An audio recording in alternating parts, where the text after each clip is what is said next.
你只能局限看这个地方，你没有办法看到这么多的东西，你得往后退，或者是打开你的眼界。如果我们要给你更好的东西，但你不愿意跨越这条线，你不愿意去尝试，那你永远没有办法品尝到或感受到原来你值得更好。可是你为什么要留在原地呢？放下一些你要控制的或你想要一定要得到的选择，这个东西它终究不属于你，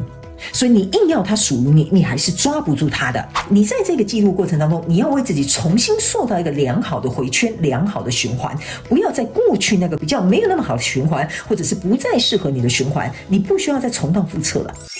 Hello， 射手座的朋友们，大家好，我是 Jane。今天这个影片呢是要给射手座的朋友们的正能量运势牌卡解读哦。那正能量运势牌卡解读呢，它没有任何时间上面的限制，所以如果你不是在我们首播的时候看到这一则影片，我会建议你以当下的这个这一季为主哈，或者是前后推敲3个月左右的时间。那在影片下方资讯栏有详细的影片使用说明哈，欢迎你去做一个参考。那我也相信什么时候看见就是最适合你看见这个讯息的时候，所以大家呢其实也不用太紧张，好不好 ？OK， 好，就稍微自己做一个时间前后推敲，这样就可以了。OK， 好，那么今天呢，一样在这个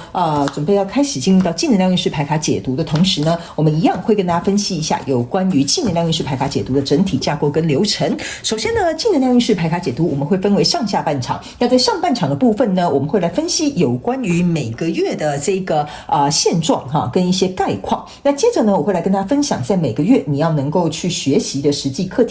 紧接着我们就会进入到下半场的延伸牌卡解读。那在下半场的延伸牌卡解读呢，我会使用宇宙验证牌卡来验证在上半场你目前看到的这个牌阵所有的一些相关的细节跟症结点还有关键点，我们会在下半场的延伸牌卡进行一个说明。那在下半场的延伸牌卡解读呢，我们还会来分享在各个月份当中，在工作上面你有哪些人际关系的一些建议。紧接着我们会进入到有关于你身边亲密关系的建议。接下来我们还会跟大家分析有关于你跟你自己关系上面的这个建议之外呢，最后我们会进入到本季呢，也就是大家最喜欢的最后一个环节哈，就是天使跟宇宙传讯的部分。我们会一起来听看看天使跟宇宙有什么样的讯息，希望透过传讯者我来告诉你。我们也会在下半场的延伸牌卡解读来进行揭露，好吧 ？OK 哈，好，以上报告完毕呢，先跟大家说明一下哈。等一下我准备要解牌的同时呢，我会讲第一个月跟第2个月还有第3个月，这是代表在这个季度的过程当中的1、2、3月，并不代表今年的1月跟2月跟3月，好不好哈？因为每次都会有人问，所以我每次都会再重复跟大家说明一下 ，OK？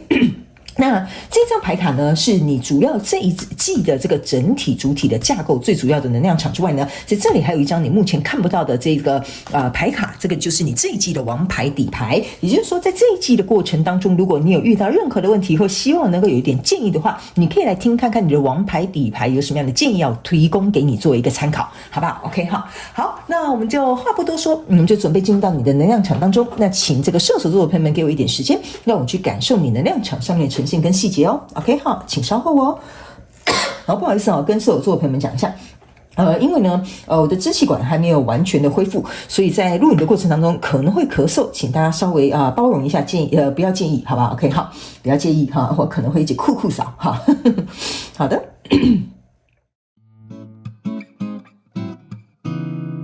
Hello， 大家好，我是Jane，非常感谢所有愿意在影片下方留言反馈以及按赞分享的观众朋友们，因为有你们的支持，才会有我的存在。所以如果呢，你还想要收听更多不同多元丰富的精彩内容，请你一起来收听我的主题广播节目，以及订阅我的电子报，就会收到最新的第一手消息。那如果呢，你还有其他的问题，也欢迎你点开影片下方的资讯栏，就可以找到所需要的答案。接下来就让我们一起来收看今天精彩的影片内容吧。OK， 好，我个人会感觉在这一季的过程当中呢，射手座的朋友们呢，你应该会应该是说你会看透很多事情。OK， 有点像是看破不说破，有点像这样的意味啦，好不好 ？OK 好，然后这样看破但不说破的状态呢，我觉得除了你心中有爱之外呢，还有一点就是说，怎么讲呢？还有一点就是说，不好意思我刚刚在停下来是因为我在感受你的能量场哈。还有一点就是说，你的不争不抢不吵不闹，并不代表你不在乎，而是说你已经开始领悟到一件事情，就是说有些事情即使你在乎，你去争取，不一定会是属于你的。OK 哈，那你也尝试过了，你可能也争取过了，你可能也很努力过了，所以我觉得你也放下自己心中的那一份执着，然后你愿意以一个欣然接受或释怀的一个状态，然后呢，可能朝向或走向，或者是决定往一个你觉得对你来讲更有发展性，或者是比如说更有前景的方向去做一个尝试。OK 哈，所以我觉得你这个心态比较有点像说，来到一个比较释然的一个状态，好不好？没关系，我们就先来看一下每一个月份的这个概况。那详细的细节我们会在下半场延伸牌卡解读再跟大家做一个更详尽的说明。我们先来看一下，首先在这个季度过程当中的第一个月，你抽到的是一个女皇牌卡，然后呢跟一个圣杯4，然后还有一个权杖9。OK 哈，我个人会感觉在第一个月份的过程当中呢，应该要怎么说呢？就是说你可能原本有一个你可能特别在乎的人事物关系，或者是事业也好，都可以哈。你其实是蛮期待它的怎么讲？它的发生或者是它的发展，甚至是它能够慢慢有一个好的结果也行。OK 哈，甚至在这个过程当中你为了想要巩固这个你所期待的人事物 ，OK， 然后呢有一个好的发展、好的开始，会有一个好的机会，你愿意去拒绝其他的机会或其他的一些offer， 或者是其他人的追求都可以哈。因为你们有的人是看人，有人是看事跟物，我都会尽可能举例，好吧？你们也要灵活运用，用在你的生活状况当中，角色可以互换 ，OK。所以在这样的状况之下呢，我觉得你是细心呵护，并且投入灌溉之外呢，当别人呢可能想要递一个更好的给你的时候，你连看都不看一眼，你只看着别的地方，因为你想要巩固这个你想要去诞生的全新的一个世界。OK 哈，然后呢，在这里呢有一个权杖9，好，这个权杖9你注意看哈，这个人是拿着这个权杖 ，OK， 那剩下的这8支权杖其实像一个栅栏一样 ，OK， 其实你很高，你跨过来其实你就可以跨越这些障碍。OK， 所以我个人会感觉呢，这张牌卡呢，除了会让我有一种感受，就是说，你为了避免有人会去摧毁或影响这个你可能很在乎的人事物或者是关系，你甚至呢会竖起你的防备心态。OK 哈，那你甚至会很清楚的告诉对方说，这就是我的界限，好，你不可以对我做这件事情，你不可以来影响我这件事情的成败，你没有办法改变我的选择或决定。OK， 我觉得你的立场是很鲜明的，你的立场是让可能会影响这个你可能不知道在孕育什么或期待什么或想要什么发生的人事物呢，你是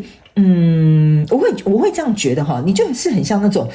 熊妈妈会去保护熊宝宝的那种心态。OK， 所以在这样的状况当中呢，你甚至你注意看这个女生要么就是很藐视的眼神，这个女生根本就是一个不屑的眼神。所以，但是你看这个妈妈在孕育这个新生的时候，她是很有慈爱的这种感受跟这种神情在里面的。所以呢，你对内是这样对外是这样子OK， 所以这是一个非常主要，为什么我会说是鲜明的一个落差。OK， 所以在这个第一个月份的能量场当中我觉得你应该是非常之专注在这个你所孕育的人事物上面。那这边我跟大家讲一下，如果你是新来的朋友这个所孕育的人事物呢，你要自己去套用在你目前专注在什么样的事情上面，好吗 ？OK， 或者是一段关系，或者是什么，你们要自行灵活套用。OK， 然后呢？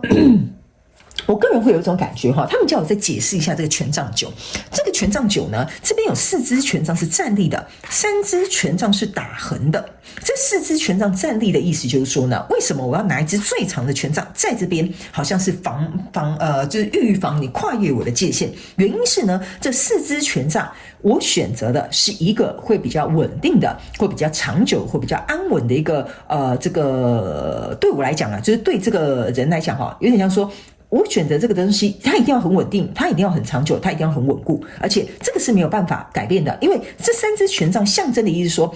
你要朝向的方向，你要走的那条路线呢，一定是跟这个你所专注的这个人事物的稳定长久是捆绑的。这边我会举一个例来说比如说假设好了，你已经比如说决定要跟比如说你的男朋友女朋友订婚了，这4支权杖就有点像是你们关系的这个稳固，或者是未来家庭的这种蓝图。那这3根权杖象征的就是方向，意思就是说我要跟这个人成家，我们要朝向那个方向，这样你们可以理解吗？好，就4支权杖，3支权杖就是这样的意思。那你们灵活去套用在你的状况当中，比如说我选择在这一个工作接受这个 offer， 这个可以帮助这个横的3支权杖就这样，这可以帮助我职场生涯的发展，所以谁都不可以改变我这个选择，谁都不能影响我这个决定，我就是可能要让公司外派我去其他的国家发展，类似像这样的感觉。所以在这样呵护，然后希望这件事情能够成真，或者是有一个好的结果的同时呢，你呢会很期待这件事情开心快乐发生，你不愿意再接受任何人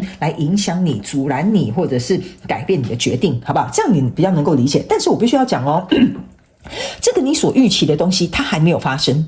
OK， 这个人是怀孕，所以小孩子还没有诞生，这是你在酝酿的一个过程。甚至有一些人，我会认为，如果假设以工作来举例，你已经在谈了，就是说在谈这些条件，在谈这些内容，可能面试到第2关、第3关，甚至到最后一关，但是他就是还没有决定你就是那个要来上班的人 ，OK？ 或者是你们约会很久了聊过很多次了，可是一直都还没有一个，比如说你是我男朋友，我是女朋友这种名分的关系 ，OK？ 好，所以这大概会在第1个月。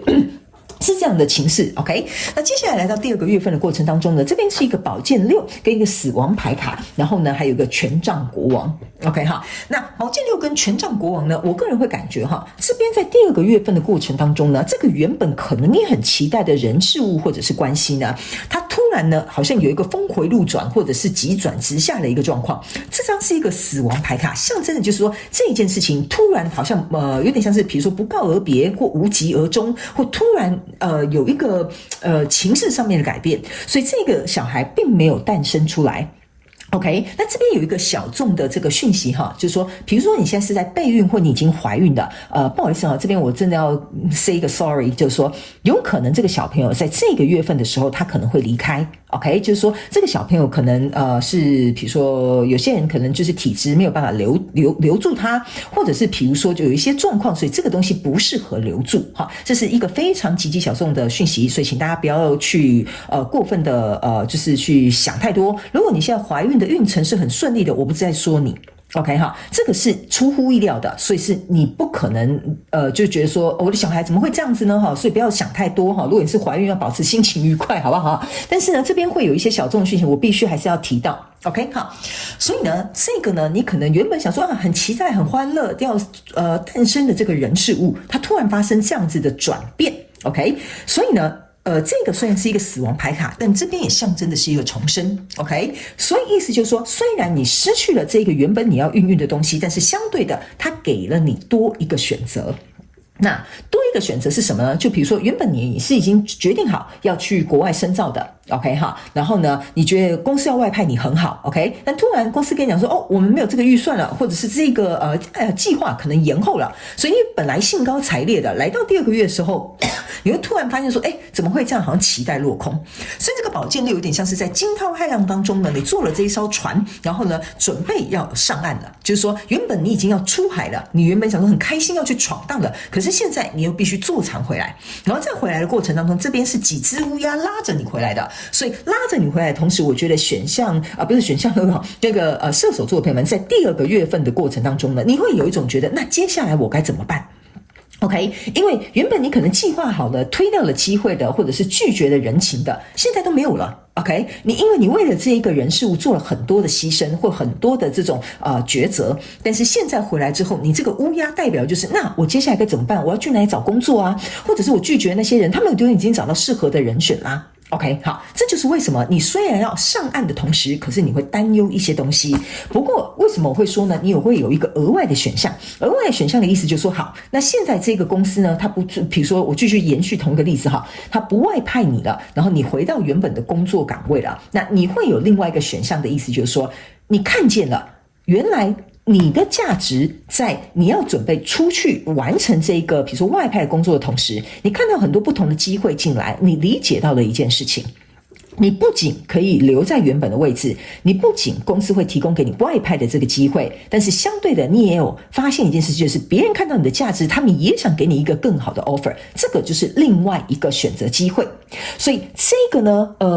你说塞翁之马焉知非福就有点类似像你第2个月的状况 OK， 你好像损失什么，但你也得到跟看见了什么。这个呢我会特别提醒射手座的朋友要在第2个月留意，你一定要去观察一下透过这个损失，你得到了什么？OK 哈，然后我在开场的时候我有讲，你看破不说破，你好像释然跟释怀了。意思就是说呢，你看破了这个，比如说我这样举例哈，你已经看破这个职场生涯呢，就是可能很现实，或者是你本来就要必须工作有比如说公司有一个什么计划上面的转变，你就必须被受到影响，是不是这样说？甚至有点像说看破也不说破，好，你骂公司也没用，你骂主管也没用，但是你很释然，你知道说，你能够理解为什么有些事情不是你能够控制的，有些事情你也是会被影响的，有些事情你是必须得在这个洪流下面想办法求生存的。所以这就是我刚刚讲的，你有一股含义哈，有点像说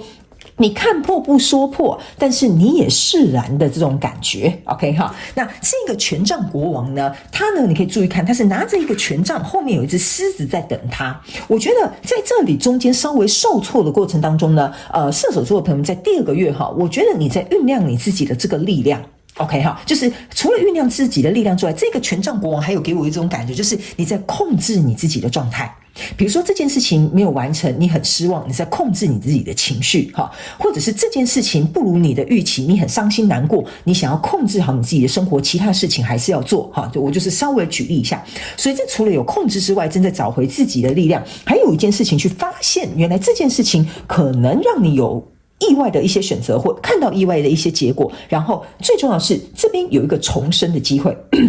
那第2个月的重生的机会呢，我觉得哈，你暂时还不会得到它，但是你知道这件事情让你有一个怎么讲，看见这件事情的不同的角度 OK 哈，我这边讲话有特别慢一点的原因，就是因为这边这几个讯息是有一个很深度的含义，你可能要去消化一下，然后去对应你身边在第2个月份所遇到的人事物，好不好 OK 哈。那来到第3个月份的时候呢，这边是一个权杖2，这边是一个权杖4，这边是一个钱币4 OK 哈。那这边呢，我要特别跟你提醒的意思就是说，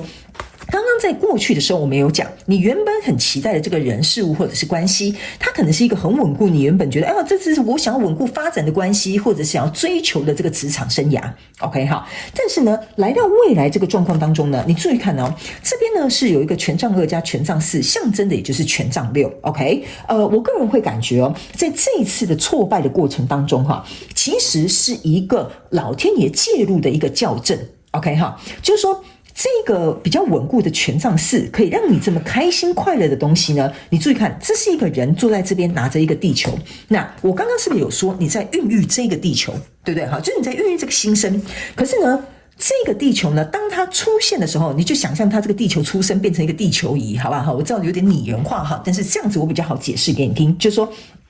这个地球它已经自行的在运转了 OK， 而你并不是拥有一开始孕育这个机会，能够去掌握它或拥有它，或者是把握它的那个人 ，OK， 他已经变成自己一颗地球了，然后可以这样子自由自在的运转了。可是你必须要看向远方，你要选择一条全新的道路走上去。OK， 为什么呢？因为这个地球，它其实在这一季的过程当中，只是来协助你，不是来让你拥有它。OK， 这个地球是为了让你死亡重生，看见这件事情有不同的角度，然后得到一个选择的自由。我不知道这个选择自由是什么，你们可能要去想一下。OK， 因祸得福或塞翁失马焉知非福，就是在第2个月你会有一个很大的领悟。所以这个地球它已经自行的运转，而你要选择一个成功，这不是成功方向，你要选择另外一个方向，而这个方向才是真正属于你成功的方向。所以我才会跟说，这个状态有点像是老天爷介入，说，射手座的朋友们，你不应该往左走哦，你应该往右走。所以我们先把左边的路给你挡起来，你才会转向，你才会去往右走。所以我们经常在讲rejection is redirection， 就是说重新校正这个方向。所以这个权杖4加权杖2象征的就是说，未来你真正要看向的另外一个远方，这个女生是在看向窗外另外一个远方 OK， 那个才是真正属于你的机会 OK， 也才是真正你要走上的那个旅途 OK 好，然后呢，还有一个就是说呢，在这里有一个钱币4 OK 这边呢，他们要我提醒这个射手座的朋友们哈，我刚刚有讲哈，你之所以为什么看破不说破，或者是比如说你也释怀了，你能够领悟了 OK， 那是因为我觉得你心中有爱 OK， 这个爱哈，就是说这个爱的意思是什么？就是说你能够接受这些事情的发生，你也允许它发生。我觉得射手座朋友这一次技能量运势牌卡解读好有内涵哦。OK， 好，你接受这件事情的发生，你也允许它的发生，即使在过程当中可能不舒服，你可能也不高兴，也觉得说很愤怒，怎么可以这样 ？OK， 好。但是我觉得最终你在这一季的这个季度过程当中，我觉得你在学习几个课题。第一个课题叫做无条件的爱，就是允许所有的事情能够按照它的样子去发生，这是第一个。第二个，接受你自己在这个过程当中情绪上面的挣扎，这也可能是你在这一季去做的这个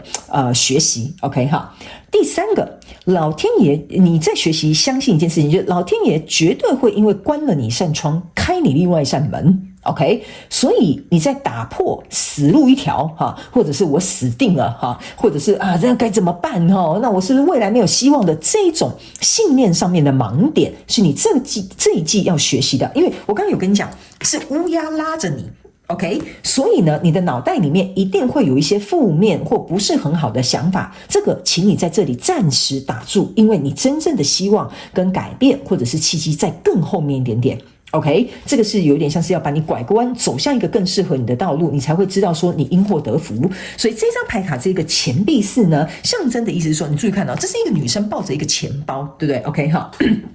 他们要我提醒这个射手座的朋友们，在第3个月，你的确会转向。甚至会改变方向，甚至已经知道这个机会或许落到别人手上，或者是不是属于你的一个机会。我觉得你在第3个月释怀之后呢，这个钱币是象征的意思，就是说呢，这像是一个包所以他们说这张牌卡有2个讯息。第一个，准备好你自己的行囊，因为你要踏上一个新的旅途，这是第一个讯息。第二个讯息是要告诉你，不要因为在过去的状况当中，你曾经失去过，或者是曾经比如说你擦肩而过这个机会或这一段关系或这一件事情，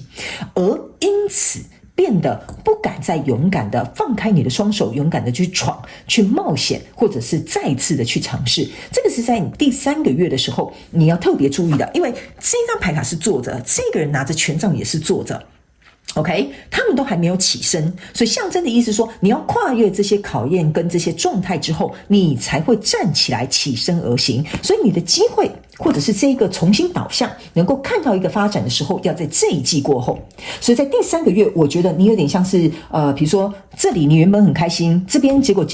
比如说很失望，在这里你有点像是在修复酝酿准备要爬起来的时候。所以呢我觉得在这一季的过程当中呢射手座的朋友们要稍微给自己一点时间去处理一下这些状况。然后呢，这张牌卡是你整个季度的主要能量场这张牌卡叫圣杯1。 OK，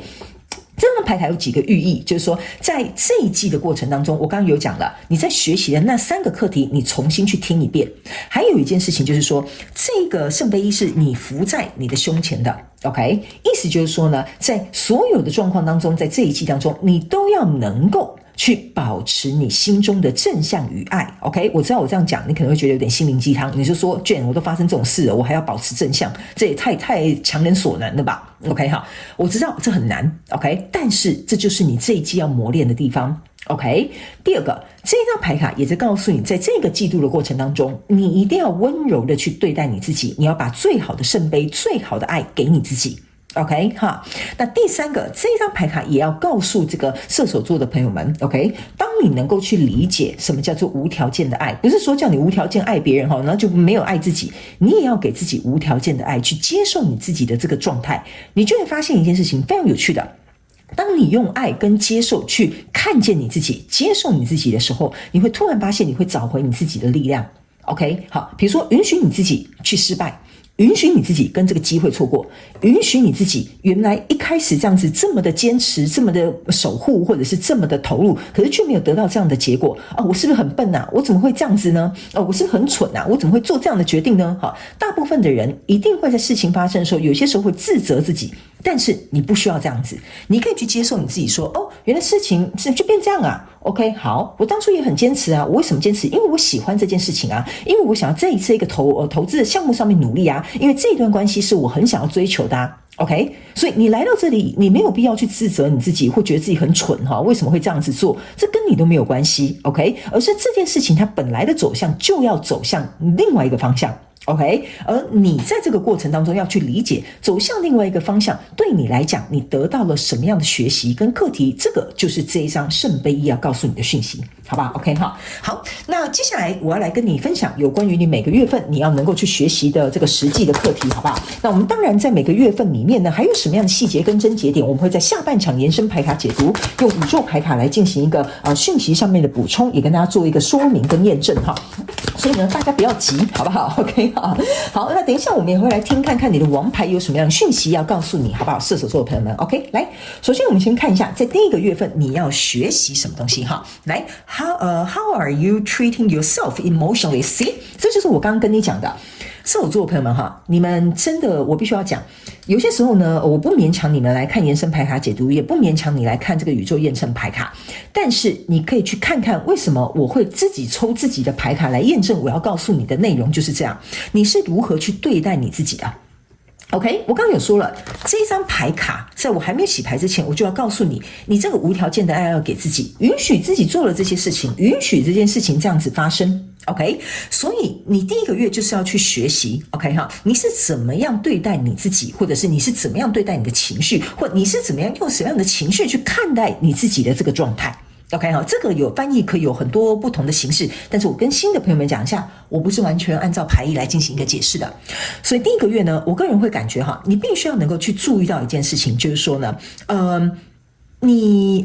我怎么讲呢？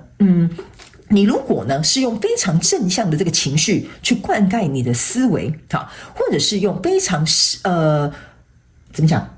非常那个形容词叫什么？你对自己很有同理心，或者是你对自己能够接受跟理解的话，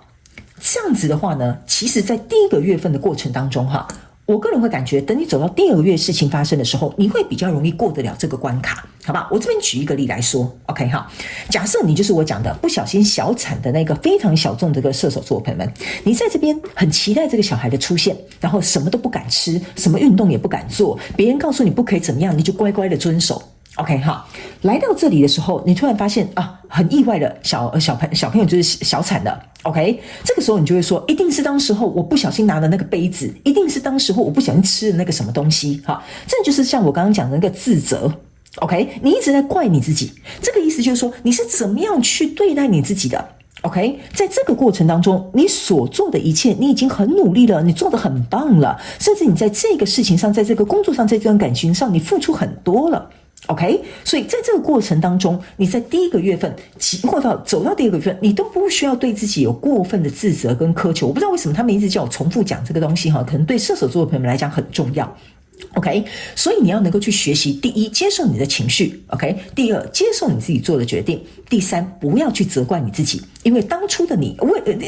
不知道未来会发生这件事情，未来的你也没有必要哈回到过去去骂过去的那个你，这个就是这一张牌卡要告诉你你要学习的一个课题。好吧 ，OK 哈，那我们接下来来看第二个月你要学习什么 ？OK 哈，Room with view，OK， 这张牌卡我告诉你哈，你的能量场是走得很顺的哦。这张牌卡叫做 A Room with a View， 在这里，你在这里好，从这个窗外面看到这个景 ，OK， 所以呢，这张牌卡呢，就是像我刚刚在第二个月告诉你的。我有特别提醒射手座朋友，这个月份如果你有因祸得福，或者是因为这个失去或损失或这个失败而得到了另外一个领悟或看法，或者是理解这件事情为什么发生，请你务必要把它笔记下来。这张牌卡完全是在重复，已经在验证我刚刚要告诉你的讯息了，好吧 ？OK 哈，所以他们说呢，你在这件事情发生的时候，请你不要靠那么近看，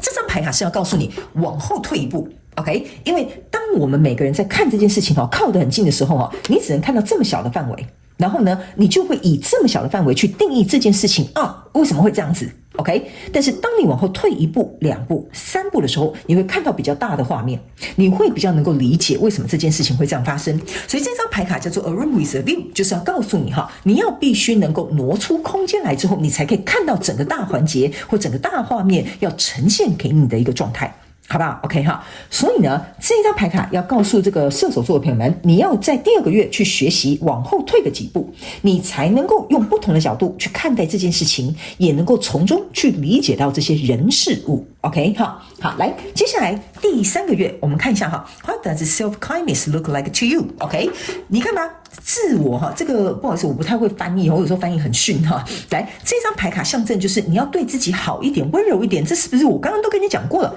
射手座的朋友们，你不要觉得哈，我好像一直在 repeat 哈讲一样的东西。你的牌卡你自己看，是不是重复我刚刚跟你讲的东西？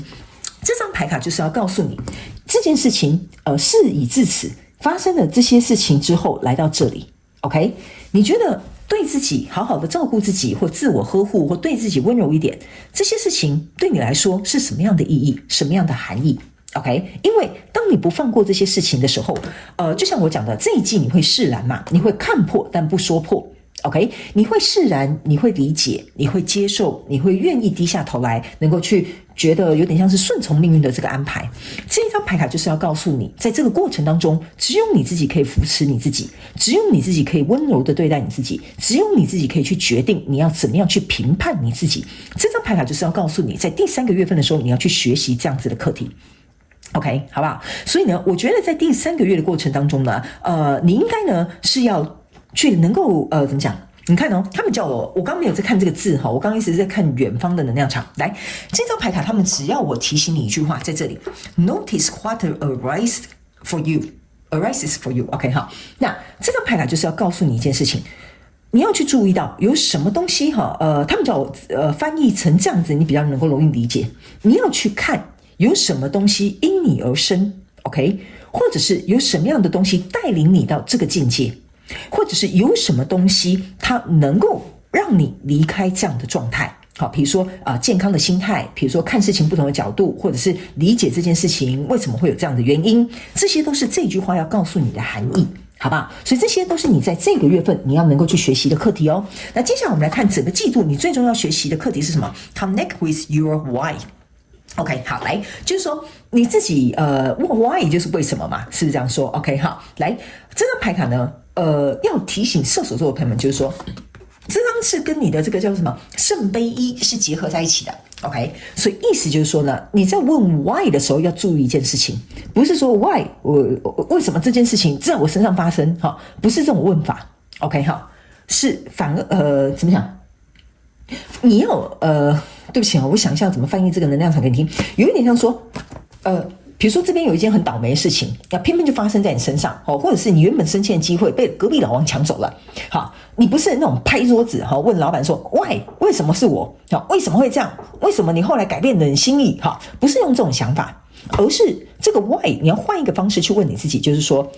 这件事情为什么发生？就是你原本要问这件事情为什么会这样发生，你可以问这件事情发生在我身上是为了什么 ？OK， 好，对不起，我可能翻译有点烂哈，但是呢，大概是这样子的意思，就是说你要反去问，这件事情发生是因为什么样的原因呢？那发生的原因是为了什么呢？那对我来说是为了什么而发生呢？那可以促进我哪个地方变得更好呢？OK， 所以他们说这个 why 比较有点像是说去找到这件事情的真正发生的核心，而不是表面那种我很愤怒，为什么这样子，怎么可以这样对我，怎么会这样不公平的那种 why。OK 哈，对不起哈，射手座我尽力了。我觉得你很聪明，应该听得懂我在讲什么啦，好不好 ？OK 哈，就是说你要能够去理解为什么老王抢走了你这个升迁，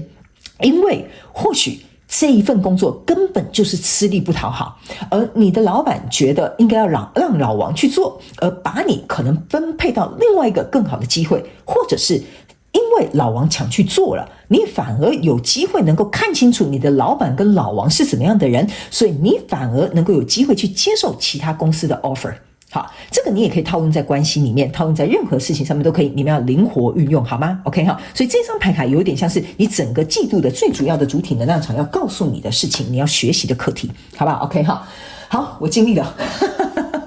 来，接下来最后一张，我们来看一下你的王牌底牌有什么话跟你说，好不好？意思就是说，在这整个季度的过程当中，你如果需要任何的建议，遇到一些状况，你可以来看看王牌底牌要跟你说些什么。这张牌卡叫做圣杯6 ，OK 哈，来。306这张牌卡，请这个射手座的朋友们仔细看一下，这是一个小朋友跟一只可爱的小这个什么拉布拉多狗哈，他们一起共同长大了，这个已经变成一个大男孩了，这已经是一只成犬了。OK 哈，他们要我告诉你一件事情哈，你的王牌呢要提醒你，在这个季度的过程当中，你遇到任何问题或需要一些建议的时候，请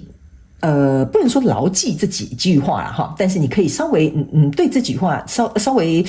记录在你自己的笔记本也好，或者是想起这几句话也好。好，第一，没有过去的你不会成就未来的你 ，OK， 所以过去的你是能够让你变成更好的自己 ，OK， 这是第一句 ，OK 哈。第二句话，你的王牌希望我告诉你一件事情，我们都是在做中学，而学到之后呢，我们才能够理解。理解之后，我们才能够变得更好哈。那更好的那个后面意思是说，我们才可以找到更适合自己的方式，或者是人事物以及选择还有决定。所以在这个做中学的过程当中，没有任何一个人是对的，所以你也不要觉得自己是错的。这是第二句，你的王牌要我告诉你的。OK 哈，那第三句，这张对不起哈，这一张牌卡呢，还要我提醒你一件事情，就是说，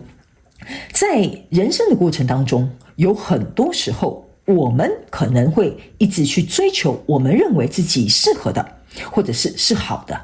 但是有些时候老天爷的介入是为了要让我们体验超过我们想象中更好的，或者是更适合我们自己的。但是如果你不愿意去接受这样子的转变，或者是所谓的打击或改变好了，那你永远没有办法尝到这个更好更适合你的滋味，好吧？这是这张王牌要告诉你的3句话。我觉得这三句话好像蛮长的哈，也不止3句话。OK 哈，就是这3点啊。OK 哈，这3点哈是在你这一季过程当中，我觉得会扶持你、支持你或帮助你走过这个关卡。好吧，所以射手座的朋友们，如果在这一季的过程当中，你受到一点挫折，或者是心理情绪上面有一点动荡，回来听看看你的王牌要告诉你的话。好吧 ，OK 好，那接下来呢，我们就要准备进入到下半场的延伸牌卡解读了。但是下半场的延伸牌卡解读呢，首先我会先用宇宙验证牌卡来验证我们每一个月的一些细节，看有没有发生什么事情，有没有什么症结点，我们在下半场来进行一个揭露。接着我们会分析各个月份在工作上面的人际关系上面的建议，以及各个月份你身边如果有一些亲密关系的话，我们会给予你亲密关系上面的建议，以及在各个月份你跟你自己的关系上面的建议。 OK 好，那最后我们就会用宇宙传讯，听看看天使跟宇宙有什么样的讯息，希望透过传讯者我来告诉你，我也会来为大家进行一个翻译，好吧 OK 哈。所以呢，如果你也想来加入我们的延伸牌卡解读，延伸牌卡解读的连结就在这一则影片的下方资讯栏，你可以打开就可以看到，欢迎你以行动来支持我们的频道，好吧 OK 哈。好，那以上呢上半场的这些讯息提供给射手座的朋友们作为一个小小的参考，希望呢能够帮助到射手座的朋友们，也非常感谢射手座的朋友们来收看我的影片，也希望你会喜欢。那我们就下半场延伸牌卡解读见咯，拜拜。